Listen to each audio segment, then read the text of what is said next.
L'idée de créer, d'organiser le forum du tourisme solidaire provient de la conférence de Johannesburg sur le développement durable, où il avait été fait l'analyse que le vecteur touristique pouvait apporter des bienfaits sur les populations locales en termes de vecteurs économiques qui pouvaient à la fois préserver l'environnement et respecter les spécificités socio-culturelles des populations d'accueil. La préparation du FID, c'est chaque fois plusieurs partenaires qui se réunissent autour de ce projet commun.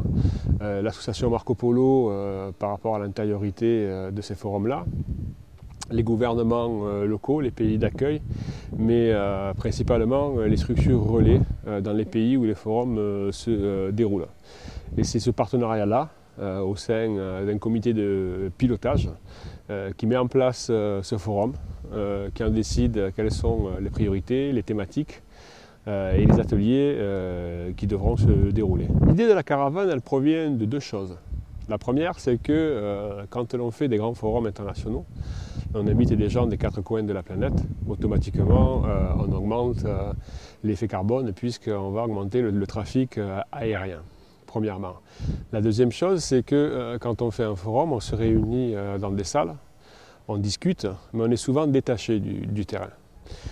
Et c'est un peu la jonction de ces deux questions-là qui nous a amené à proposer les caravanes solidaires ou les universités itinérantes du tourisme responsable.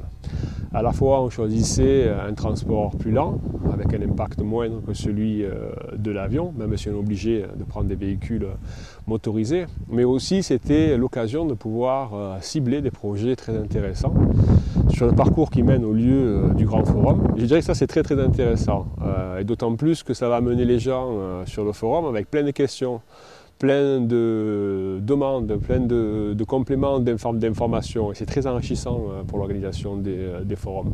Je suis un technicien du développement local, je monte des projets, ça se fait dans des bureaux, on fait l'analyse financière, on fait les cadres stratégiques, un tas de papiers, de tableaux, d'écriture, etc. Mais là, on peut voir les gens, ceux pour qui le projet bénéficie, au-delà du technicien local qu'on peut rencontrer aussi, mais on prend le temps de parler avec ceux qui ont préparé le repas, avec l'agriculteur qui a cultivé les produits qui vous ont servi, le guide qui amène les touristes voyager. Voilà, on rentre complètement au cœur du projet et on échange directement avec ces personnes-là, et ça c'est très enrichissant. Le plus important, c'est qu'effectivement il y ait une continuité.